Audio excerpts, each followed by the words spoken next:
Oof.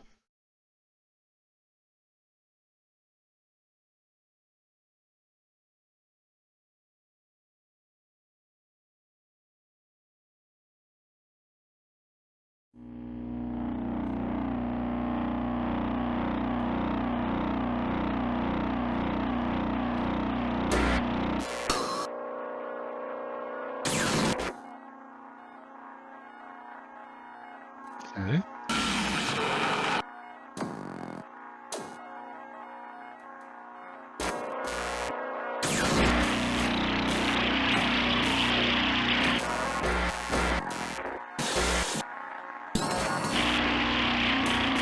We're staring at the end of it's right.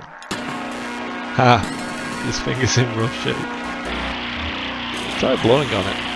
Conway blows and ducks off the keyboard and presses the return key. It's not looking good. Okay, that's worse. Kinda looks like a house. Type house. Conway type house.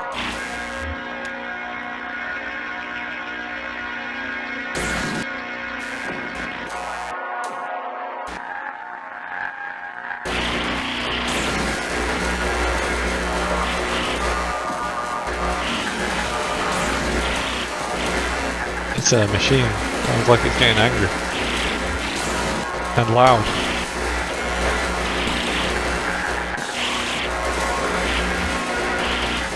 Did that say Lula?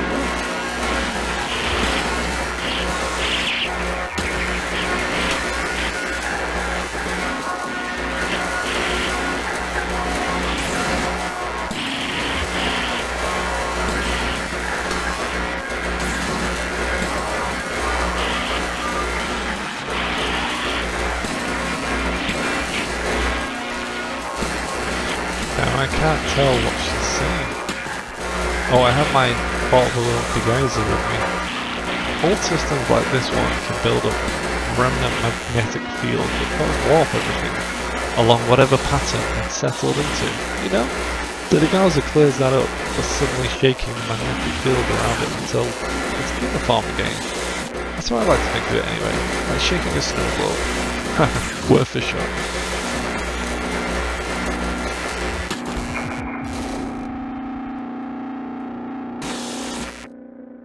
Come on, at least. Stop the noise.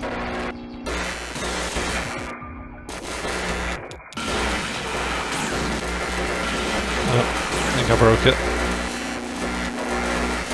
Well, okay.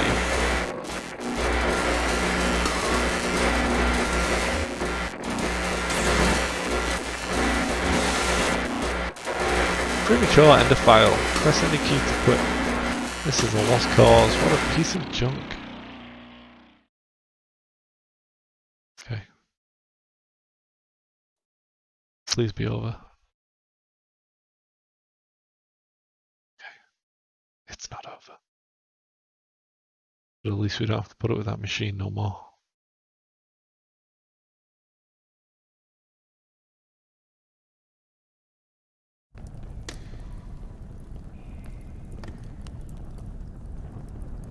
Bizarre. And what was that about Lula? Maybe Donald knows how to clear it up a bit.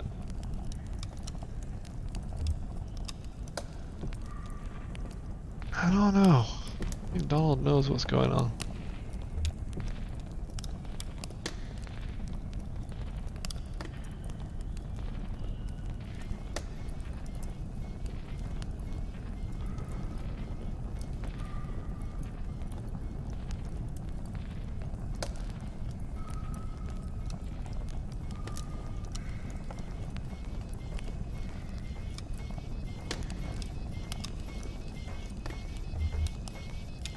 Alright, come on Donald. Get us out of here. So you've seen it for yourself. What's left of it? Pretty busted. The chalky bones of a beautiful dream. You can see when it comes what it once was, can't you? Can't you? There was so much more to it. Ornate labyrinths of memory, exhaustively simulated parallel cave ecosystems, real artificial intelligence built on sophisticated neural network algorithms. The bird in the forest could flock in 3 dimensions. The bats could learn to sing. And then it began to crumble when the strangers came. At first we only heard them walking heavily through the caves, dragging things around, hammering and clattering their tools. Sometimes we heard working songs, never close enough to make out real voices, just their echoes cascading wordlessly in the tunnels. Then we caught a glimpse of one. What were they working on? I shouldn't be telling you about this. They're dangerous. They're strange. I should never have tried to outwit them. They were always too much for me. But it's too late now. If I'd listened to Lula, Lula? Lula Chamberlain? Yes, of course. Oh, do you know her? We're looking for her now. No, she's gone now. She left. We built this together, did you know? Lula, Joseph and I. Lula is gone from here, but Donald points across the cave with his pipe. Still in there, in Zandu.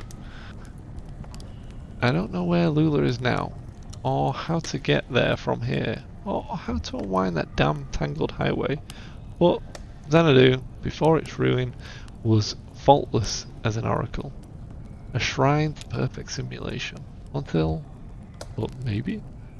Those weird interlopers destroyed my Xanadu. Perhaps they know how to fix it.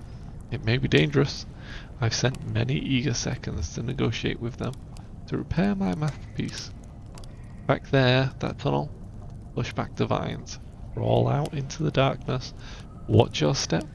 After a while you'll feel the terrain change beneath your hands and knees, from rock to crystal, and then to mud. Then you'll be out. That's where the strangers come from. Now leave me alone. I still have a bit of mould in my pipe and a few dreams left.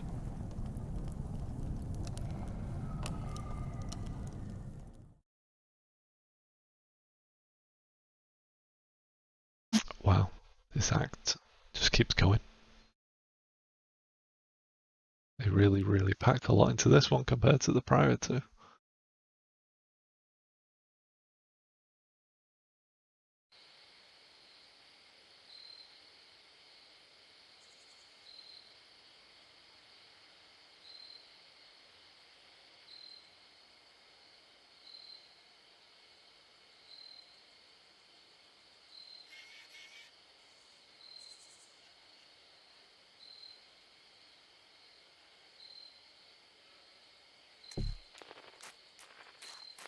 We out.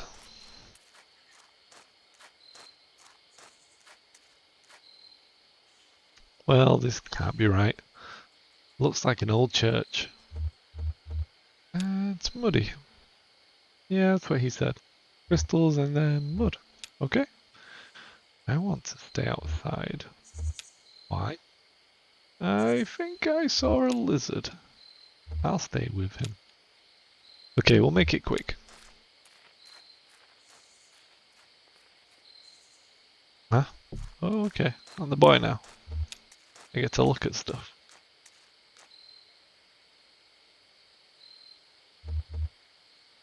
An epitaph is engraved on the stone grave marker.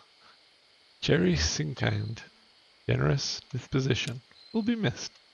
Below the inscription, a note is written in white chalk. HT8191T, fill date, June 29. Notes of Almond. Alright, so I got a lot of gravestones to read. Or we speak to Junebug.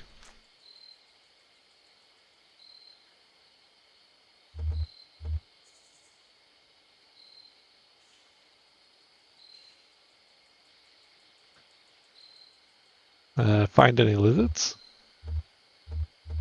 One, but it went under a rock. That's lizards for you. Why do you dress like a punk? A punk? Now, what's a punk dress like, kid? Can you tell me? I dress like Junebug, specifically. I want to be specific. I think you are. It's the middle of the night, and here you are in a graveyard. Any other kid your age would be in bed. You've just got to make choices and own them. You think I was born this foxy? I came off the assembly line about half a foot shorter and all grey, no eyes. They were going to have us clearing out the old mine. Doesn't matter what you look like under all that rock and water. A bunch of grey shadows shoveling and hammering invisibly at the walls, draining the tunnels. Johnny found some gear, an old tape player. We hid away in an underwater cave and listened to it over and over, and we knew we weren't miners. We slipped out onto the road, just these two featureless shadows, and ever since that night we've been detailing, colouring in, specifying. I feel more like myself every day.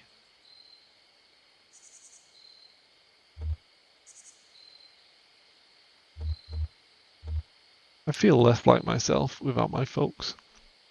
Sure, some people are born into a family. Nothing wrong with that.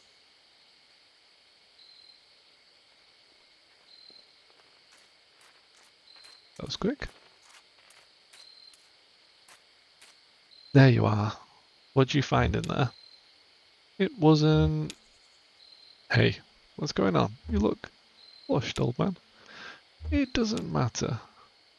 Right, okay, we've got what we need. Let's go. You can't just leave me like that in suspense. We have more scenes than Final Fantasy games at this rate.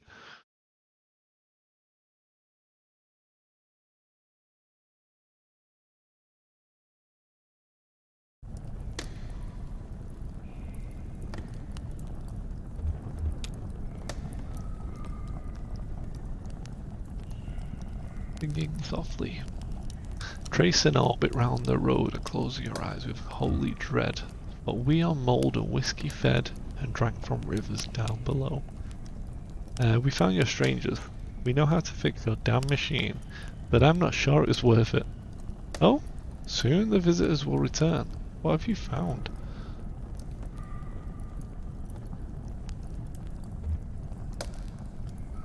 They say you need to scrape the mould off the timing crystal. But the mould, of course! Too much mould on the timing crystal would send the simulation adrift. Each moment lived out of sync. By all means, yes, clean the timing crystal.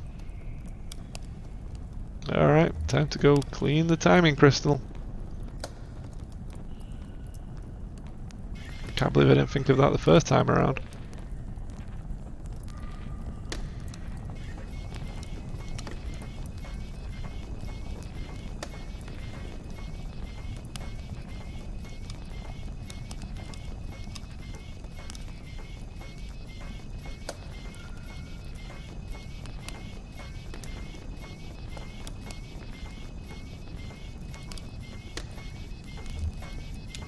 Alright, hopefully not going to blow my eardrums here. Do you see anything that looks like a timing crystal? Yeah, right here behind the control panel. It's filthy. Right, we're supposed to scrape off this black mouldy stuff. Weird. Just following instructions, here we go.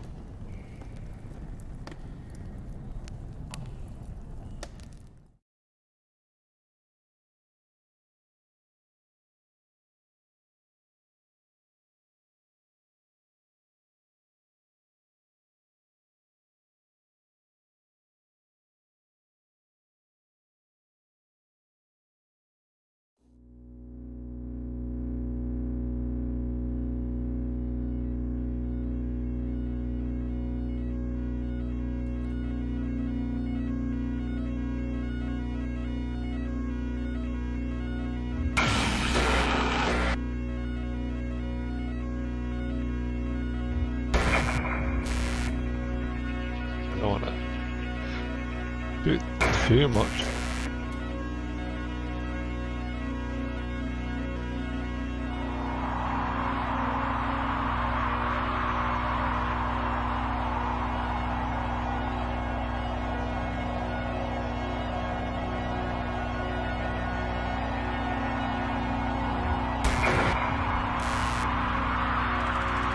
You are standing at the edge of a road before a small brick building.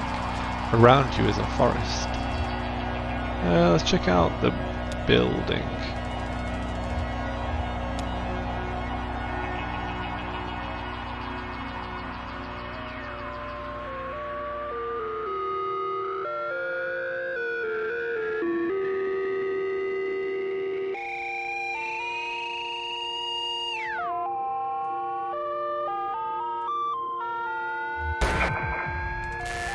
You are inside a building, a storage shed for the National Park Service.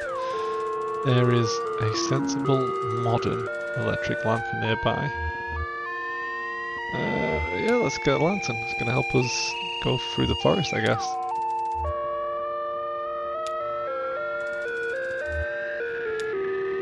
Okay, so we're exiting the building, we're going into the forest. That's not something you can enter. Just type a direction.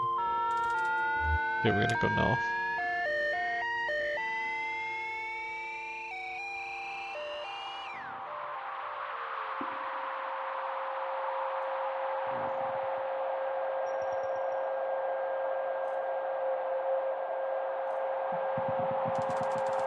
You are in an open forest with a deep valley to one side. Can we climb a tree? I don't think much is to be achieved by that. Sorry. Can we dig a hole? We can't see any such thing. Pretty limited vocabulary. South. You're in a forest. Yes. Hey, it's a maze.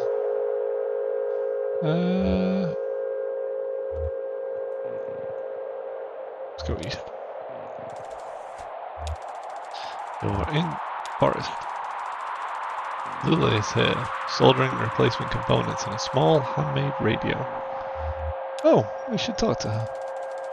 Ask Lula how she is doing. Hi Donald, I'm getting the strangest interference out here. I've been turning the radio's circuits gradually as we go, swapping capacitor values and tweaking resistor networks. It was working for a while, but everything I can pick up sounds so distant and muffled. Lula hands you the radio. Well, maybe you'll have a better look. You're good at this stuff, just don't forget to give it back. Try west? You're in a forest. Joseph is here, tapping with a small stylus on a modified pocket braille slate. A small grey kitten, no more than a few weeks old, dozes comfortably on top of his backpack. Maybe he has something to say? Listen. Donald, I was just transcribing your footsteps. Sounded like... Joseph runs his fingers along the index card he's been tapping on, from right to left. Long weary song, drearily gone, dearly gone, you beat a Matlani shuffle through these woods, Donald Hath. I've been noting down the sound of the forest, with an ear for speech, and an inborn filter for poetry. I suppose, so maybe it's me being melancholy, after all. I'm eager to see what the poetic subsystem makes these punch cards. North?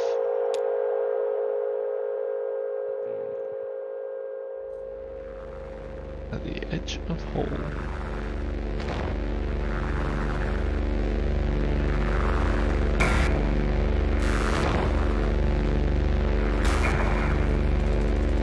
You're at the edge of a massive hole. The dirt gives way to rock as the ground sinks into the darkness.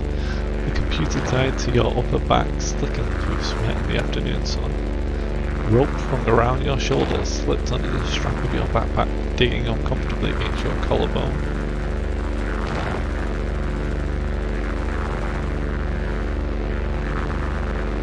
Let's shine the lamp into the hole. The lamp is now on. We shine it in the hole. The lamplight only reaches a few yards down the hole, where the rock is coated in a slimy black mould. You can tell that the walls are too slick to climb safely without assistance.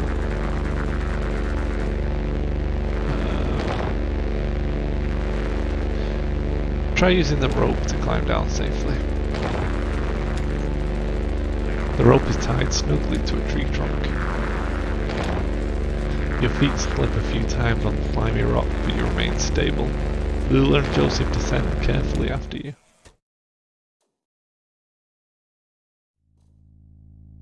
Okay.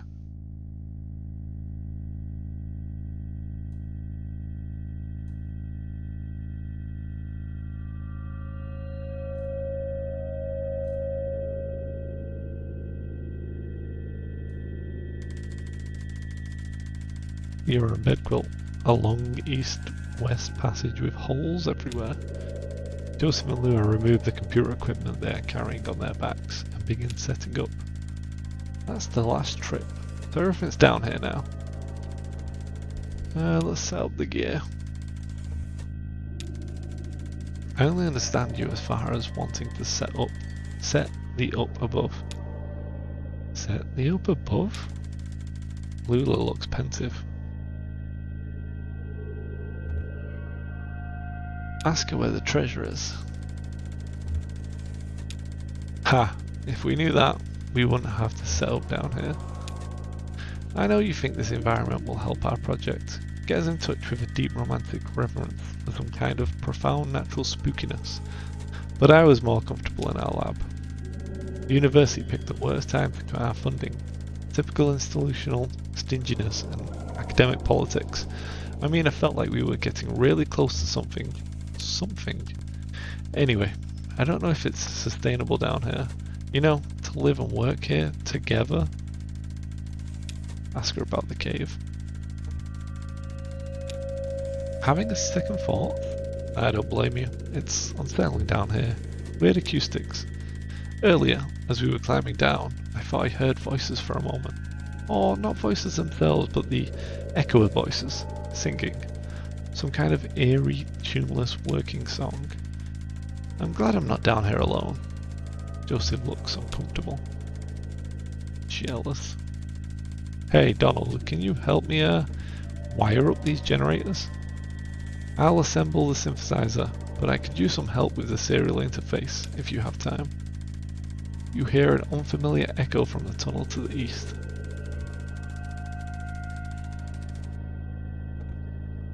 Wire up the generators. I appreciate it, Donald. I'm not much of an electrician, you know that.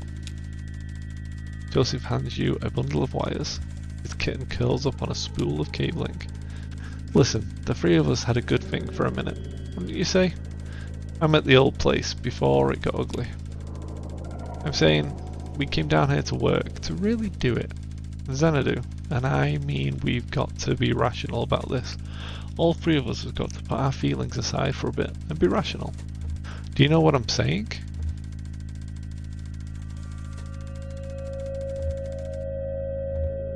Is he talking about Lula? Kind of creepy. Tell Joseph to back off. Joseph wiped his brow with a dusty sleeve. Seems down here we're all strangers. Permanently strange. You are interrupted by an ominous echo of grating, scraping sound from the east, louder than before. What the hell was that? Let's check it out.